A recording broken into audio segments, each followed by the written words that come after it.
সম্মানিত দর্শক শ্রোতা, আসসালামু আলাইকুম। আজকের বিষয় হচ্ছে হাসনাত আবদুল্লাহ নাকি সবজি খেয়ে আবল তাবল বলছে, সে বিষয়ে নেটিজেনরা মন্তব্য করছে। সে বিষয়ে সংক্ষেপে আপনাদের সাথে আলোচনা করছি। দেখেন, এই হাসনাত আবদুল্লাহ এবং সার্জিস আলম, এই হাসনাত আবদুল্লাহ সেনাবাহিনীকে নিয়ে যেই বিতর্কিত করেছেন এবং বাংলাদেশের প্রত্যেকটা ডিপার্টমেন্টে তিনি বিতর্কিত।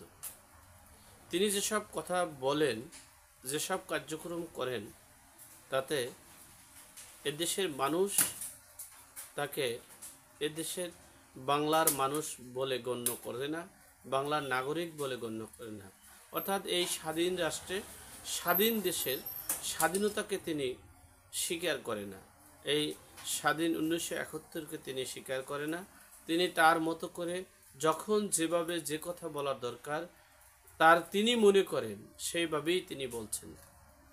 কেউ নেটিজেনরা অনেক সময় বলছেন তিনি কিছু খাচ্ছে আর খেয়ে আবল তাবল বলছে। সেই খাওয়াটা হচ্ছে, আমরা তো জানি, আমরা সবসময় সবজি খেয়ে থাকি, সবজি টবজি তো আমরা সবসময় খাই পুষ্টির জন্য।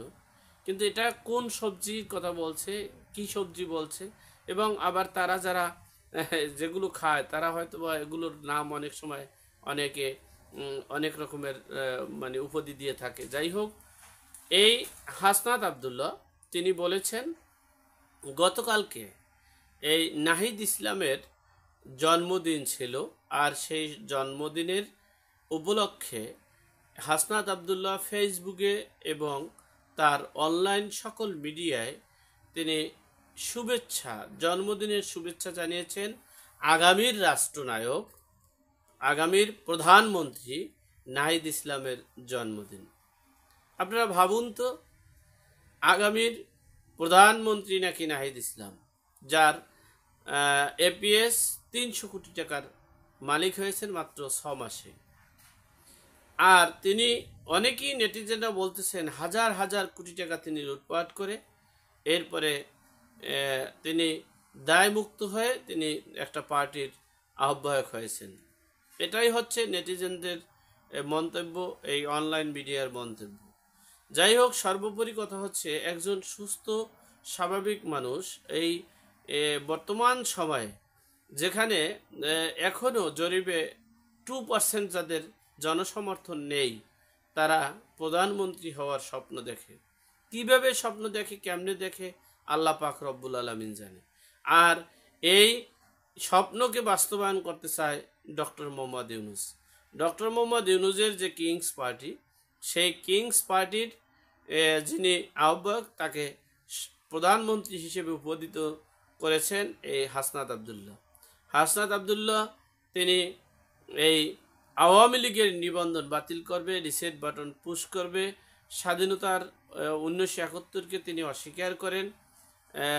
তিনি কিভাবে কি করেন আমরা জানি না। যাই হোক, সর্বোপরি কথা হচ্ছে, আমরা কিন্তু সবসময় বলেছি যে একটা দেশে, একটা রাষ্ট্রে সকল রাজনৈতিক, নিবন্ধিত রাজনৈতিক দলের অংশগ্রহণের মাধ্যমেই, সুষ্ঠু, অবাধ, গ্রহণযোগ্য ভোটের মাধ্যমেই একটা পার্লামেন্ট নির্বাচিত হতে পারে। সেখানে যিনি ভুল করবেন, যিনি অন্যায় করবেন, তার খেসারত দিতে হবে। বারবার আমি এই কিংস পার্টিদেরকে বলছি, এমন কোনো কর্ম করিয়েন না যে কর্মের জন্য শেখ হাসিনার এবং আওয়ামী লীগের ভোগ করতে হয়েছে, দুর্ভোগ পোহাতে হয়েছে, তার চেয়ে কিন্তু আপনাদের হাজার হাজার গুণ দুর্ভোগ পোহাতে হবে। কারণ হচ্ছে, বাংলাদেশের মানুষকে আপনারা প্রতিপক্ষ করে ফেলেছেন। এই বাংলাদেশের মানুষকে আপনারা, বাঙালিকে আপনারা প্রতিপক্ষ করেছেন। বাঙালিকে আপনাদের প্রয়োজন নেই, 1971-এ আপনাদের প্রয়োজন নেই। বিদেয়ী রিসেট বাটন পুশের কারণে, ঐতিহাসিক 7ই মার্চের ভাষণকে বাতিল করার কারণে, আপনারা দেশের জনগণকে প্রতিপক্ষ করার কারণে আপনাদের অবস্থান খুবই ভয়াবহ। যাই হোক, সর্বোপরি কথা হচ্ছে, আমরা ভেবেছিলাম আওয়ামী লীগ হয়তোবা আগামী 20 বছরেও ক্ষমতায় আসতে পারবে না, কিন্তু আপনাদের অপরিপক্ক কথা এবং ভুল সিদ্ধান্ত এবং এই দেশের মানুষের নির্বিচারে হত্যা, রাহাজানি, গুম, ধর্ষণ সহ এমন কোনো অপকর্ম নেই যেটা স্বাধীনতার পর থেকে বাংলাদেশে তার 100 ভাগের 1 ভাগ হয়নি। এত অপকর্ম করা হয়েছে এই 8 মাসে।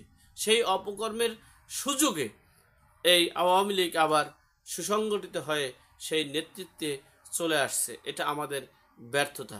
এই জন্যই কবির ভাষায়, লেখকের ভাষায় বলা হয়, স্বাধীনতা অর্জন করা কঠিন, তার চেয়ে কঠিন স্বাধীনতা রক্ষা করা। আল্লাহ আমাদের সকলের বিপদ আপদ বালা মুসিবত থেকে হেফাজত করুক। আমিন। আসসালামু আলাইকুম।